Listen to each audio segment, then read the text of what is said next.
តែមិនថ្ងៃនេះទេដែលអូនយល់ពាក្យមួយដែលបងធ្លាប់និយាយថារវាងពាក្យថាបងស្រឡាញ់អូនហើយនឹងទង្វើនៃសេចក្តីស្រឡាញ់តើអូនជ្រើសយកមួយណាអូនសង្សារភាពតាមត្រង់ថាពីមុនអូនមិនយល់ទេថាហេតុអ្វីបងមិនដែលនិយាយពាក្យថាបងស្រឡាញ់អូនអញ្ចឹងឯងបានអារម្មណ៍របស់អូនប្រាប់អូនថាបងមិនដែលស្រឡាញ់អូនសោះសូម្បីតែបន្តិចប៉ុន្តែទើបតែថ្ងៃនេះពេលនេះម៉ោងនេះទើបអូនយល់ពេលដែលអូនបានចាក់ចេញមកឆ្ងាយមិនអាចអោបបងបាននៅពេលដែលអូននឹកអូនទើបនឹងយកពាក្យថាបងស្រឡាញ់អូនដោយសារតែ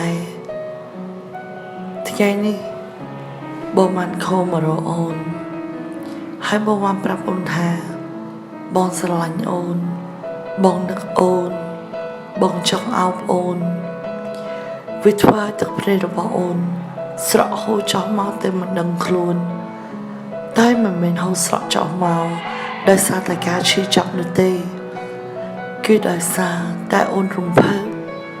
ដែលអូនមិនបាច់សុំបងឲ្យបងនិយាយថាបងស្រឡាញ់អូនថ្ងៃនេះអូនចង់ប្រាប់បងអ្វីមួយចេញពីបេះដូងរបស់អូនថាអូននឹងបងខ្លាំងណាស់ហើយចាប់ពីពេលនេះតទៅអូននឹងព្យាយាមស្ដាប់បងឲ្យបានច្រើនហើយអូនសង្ឃឹមនៅក្នុងចិត្តថាស្នេហារបស់យើងទាំងពីរនាក់នឹងយូរអង្វែង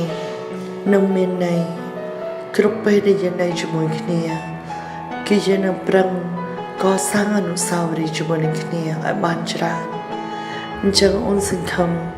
ថាបងនឹងរងចាំការវិលត្រឡប់របស់អូននឹងប្រញាប់ទៅជួបបងវិញក្រោយពេលដែលការងារអូនរួចរាល់តែនៅក្នុងពេលនេះអូនចង់ប្រាប់បងថាវាជាការពិត YOLO